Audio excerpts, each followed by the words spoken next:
part 44. It's about Italy. It's called numero uno, or number one. And it's funny because in 2 days time I'm gonna be in Naples in Italy. So whoever is in Naples, Italy, say hello. So pretty much people will always ask me one question: what is the best country I have ever visited in my life? Pretty much, there is a lot of criteria, but my dad always said Italy is a numero uno.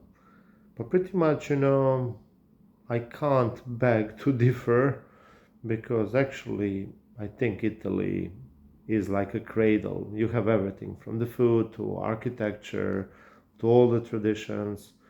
So it's beautiful from the north all the way from the south.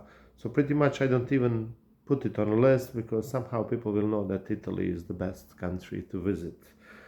And my father, when he said numero uno, he was always smiling, and pretty much he was in love in Italy. Hopefully he's smiling somewhere from the heavens. So I was falling in love with Italy for, in a couple of years. How the Italians would say it would be storia di un grande amore, and blood is thicker than the water.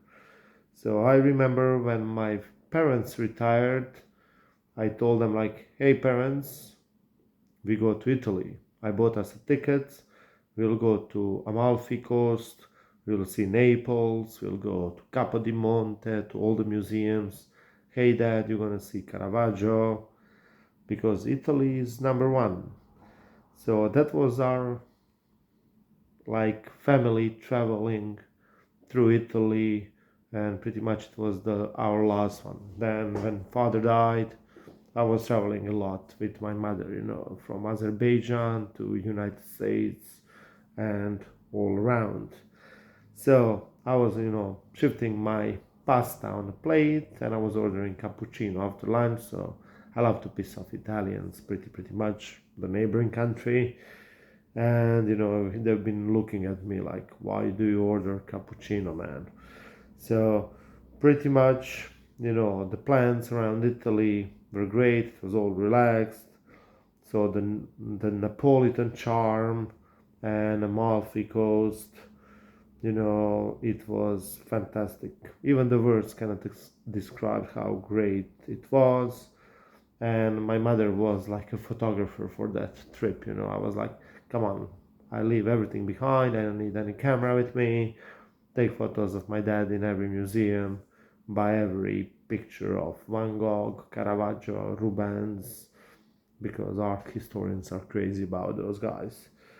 So after Italy, there was a day when I had to come to the hospital, and I had to say goodbye. Our last goodbye happened in Dubrovnik, in a general hospital. And when I was saying goodbye to him, there were two books, one about Italy and one from Arsene Dedic, the ship in a bottle, something like that. So pretty much, one famous Olympian, the water polo player, gave him that book about Italy, and he was actually reading it until his last day. So morphine, all the bad things, when you see people dying from cancer, and I didn't have a clue about saying goodbye. So pretty much, we said goodbye to each other. I went down through the hallway, and I couldn't come to myself. Still today, when I remember, I'm not feeling pretty good. And I remember all the Italy travels,